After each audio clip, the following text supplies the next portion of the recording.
proses dalam termodinamika ya. Tadi kan ada 4 ya, sudah sebutkan di pengantar tadi. Yang pertama itu tentang apa nih? Isobarik ya. Boleh kalian tandain ini ada bar.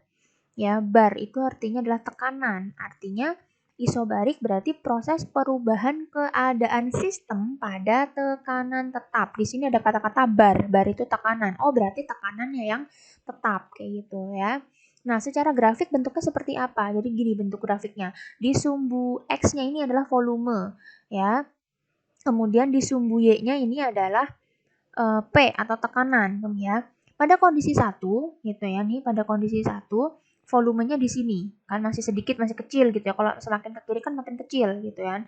Kemudian pada kondisi 2 ketika dia udah mengembang, dia volumenya makin gede kan, makin ke kanan ya. V2 tekanannya tetap di sini ya. Jadi P-nya tuh nggak berubah. Karena apa? Tadi dibilang tekanannya tetap. Berarti yang berubah cuman apa? Cuman volumenya aja nih geser ke kanan. Tapi apa? Tapi tekanannya tetap. Nih tetap di sini.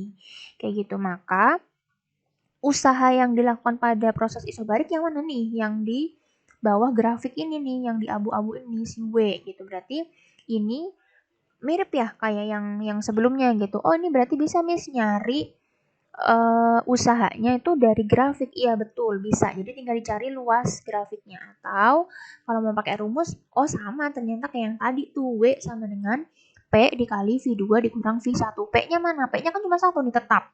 Ya kan, P-nya cuma yang di sini doang nih. Yang di sini nih, kalau misalkan ada angka tuh berarti yang di sini. Kemudian V2 kurang V1. Oh, berarti ini V2 dikurang V1. Tapi ingat, P-nya harus dalam apa nih, W-nya usaha, joule, P-nya tuh tekanan dalam Pascal atau N per M kuadrat.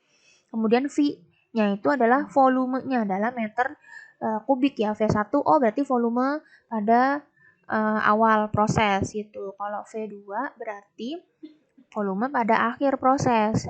Nah, kemudian untuk proses yang kedua itu namanya adalah isotermik ya. Kayaknya kalian udah pernah dengar nih isobarik, isotermik, sama isokorik itu kemarin waktu belajar teori kinetik gas ya.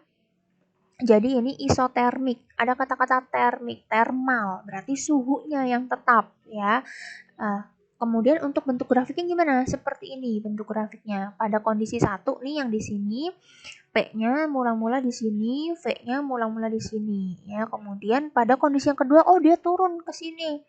Di mana P2-nya jadi lebih sedikit gitu ya. Kan ini turun nih ke sini. Oh, berarti tekanannya justru semakin kecil, tapi volumenya kan V2 makin ke kanan. Oh, berarti volumenya justru semakin besar. Kayak gitu. Ingat, yang perlu diperhatikan bentuk grafiknya tuh gini.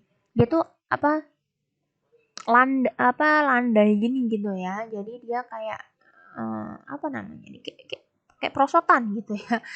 Bentuk grafik isotermik itu seperti ini gitu. Jadi ini yang perlu kalian ingat adalah bentuknya seperti ini. Jadi enggak lurus gitu ya, tapi agak melengkung kayak gitu. Nah, rumusnya ini emang rada aneh nih bentuknya ya. W sama dengan N dikali R dikali T. Ini len ya, ln. Ini tuh len cara bacanya dalam kurung V2 dibagi V1. Len ini hanya ada di kalkulator gitu ya. Jadi biasanya sih di soal diketahui misalkan V2 per V1 hasilnya 2 misalkan. Di soal biasanya udah dikasih tahu len 2 hasilnya sekian. Jadi tinggal ngitung ininya aja nRT len sekiannya. Kayak gitu ya. Nah, ini keterangannya sama kayak tadi, W-nya itu adalah usaha, N itu adalah jumlah mol, R di sini adalah konstanta gas ya, 8,314 Joule per mol Kelvin. T-nya di sini adalah suhu mutlak. Ingat, T-nya itu suhu mutlak. Kalau suhu mutlak itu harus dalam Kelvin. Ingat ya. Cara perubahan suhu kemarin di suhu dan kalor kalian sudah belajar. Kemudian ada V2 per V1. V2-nya volume akhir ya, kondisi akhir. V1-nya adalah kondisi awal. Seperti itu. Ingat volume itu dalam meter kubik ya. Nah, berikutnya itu adalah isokorik ya. Isokorik adalah proses perubahan keadaan sistem pada volume tetap ya. Kalau korik itu volumenya yang tetap ya. Dimana pada isokorik ini usahanya itu nilainya 0. Kenapa? Oh berarti kalau isokorik itu W-nya sama dengan 0. Karena apa? Karena volumenya tidak berubah. Nah, kan volumenya tetap nih. Volumenya tetap. Berarti nggak ada perubahan volume dong. Berarti usahanya nilainya 0. Kenapa bisa seperti itu? Coba lihat grafiknya ya. Seperti biasa grafiknya seperti ini antara P dan V ya. Lihat, volumenya kan tetap nih. Oh, berarti volumenya udah 1 doang nih di sini. Tapi tekanannya nih yang berubah. Pada kondisi 1 misalkan lebih besar, pada kondisi 2 dia turun, tapi volumenya tetap. Maka bentuk grafiknya udah cuman lurus doang, entah itu dia ke bawah atau ke atas. Kalau ke bawah berarti tekanannya makin menurun. Kalau bentuknya ke atas ya, ke arah atas panahnya, berarti tekanannya semakin besar seperti itu ya. Kenapa ini V-nya tetap? Ya ini karena emang isokorik itu volumenya tetap, tidak ada perubahan volume. Berarti volumenya di sini doang. Ya udah segitu-gitu aja. Bagaimanapun kondisinya volumenya tetap segitu.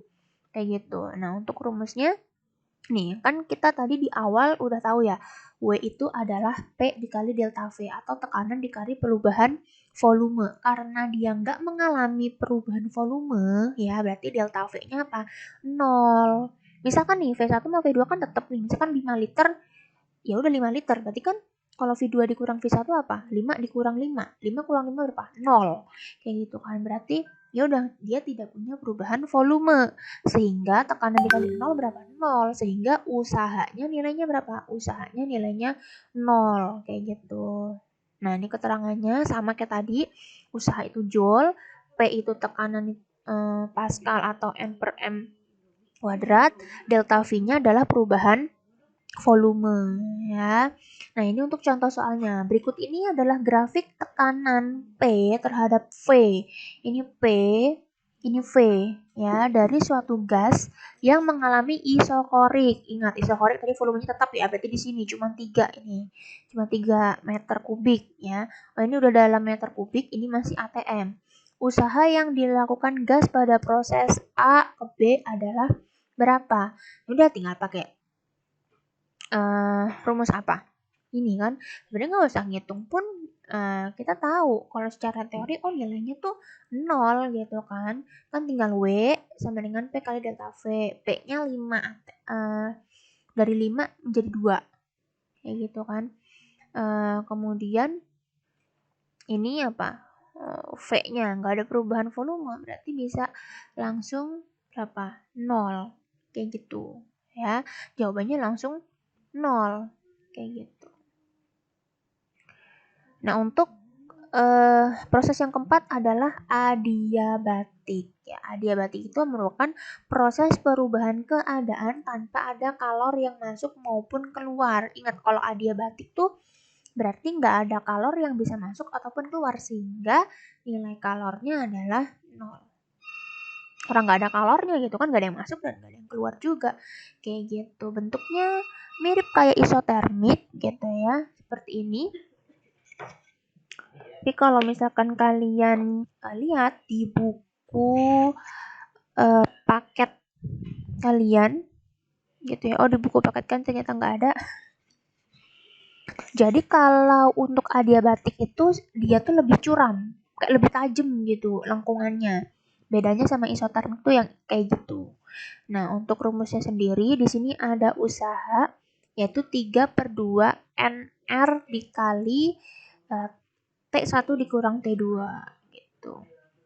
T1-nya suhu awal, T2-nya suhu akhir. Kemudian atau kalau ini mau dibalik, mau T2 dikurang T1 berarti depannya pakai min. Kayak gitu. Terserah mau pakai yang atas atau yang bawah. Kalau yang atas berarti T1 kurang T2. Kalau yang bawah T2 dikurang T1 tapi depannya dikasih negatif, minus di sini ya. Nah, untuk rumus yang lainnya di sini ada ya, P1 kali V1 pangkat gamma sama dengan P2 kali V2 pangkat gamma.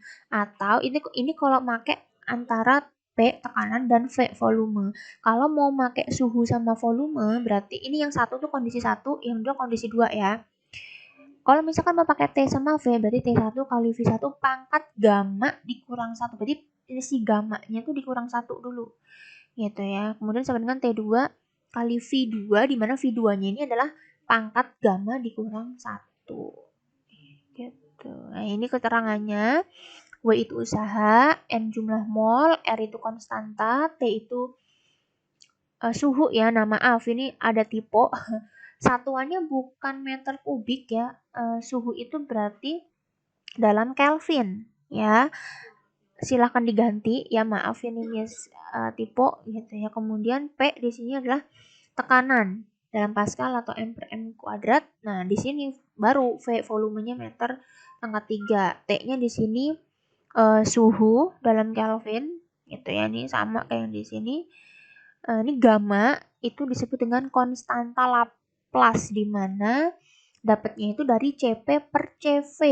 Cp itu apa? Kapasitas kalor pada tekanan tetap, kan P nih tekanan. Nah, Cv-nya kapasitas kalor pada volume tetap. Ini kan si V. Kayak gitu.